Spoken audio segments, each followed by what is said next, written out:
আচ্ছা, save line তো অনেক রকম আছে, ঠিক আছে?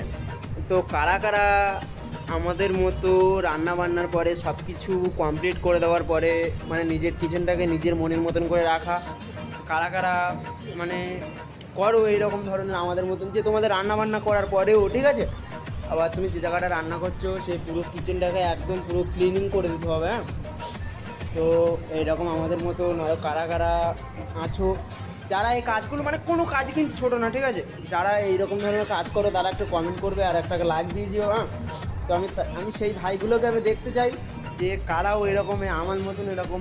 কারণ আমরা দুজন আছি এখন সেকেন্ড শিফটটা, আমাদেরকে এই ভেন্ডিগুলো সব কিছু সব কাটিং করে, কালকের ভেন্ডি আছে, ভেন্ডিগুলোকে কাটিং করে সব কিছু আমাদের কাজ আমরা কমপ্লিট করে দিয়ে তারপরে পুরো কিচেনটাকে একদম পুরো পুরো ক্লিন করে দেবো। তারপরে খাওয়া দাওয়া করে তারপরে আমরা রুম চলে যাব। তো এইরকম কারা কারা আছো আমাদের মতন পুরো কাজ তোমাদের কমপ্লিট করার পরেও তোমরা এরকম পুরো কিচেনটাকে একদম পুরো তোমাদের মনের মতন করে পরিষ্কার করে দিচ্ছ, ঠিক আছে? তারা তারা একটা লাইক করে দিও। আর ভিডিওটা যদি ভালো লাগে বা আমার কথাগুলো যদি ভালো লাগে, ঠিক আছে, তাহলে আমাকে সাবস্ক্রাইব করতে ভুলবে না। তো চলো, টাটা, বাই বাই।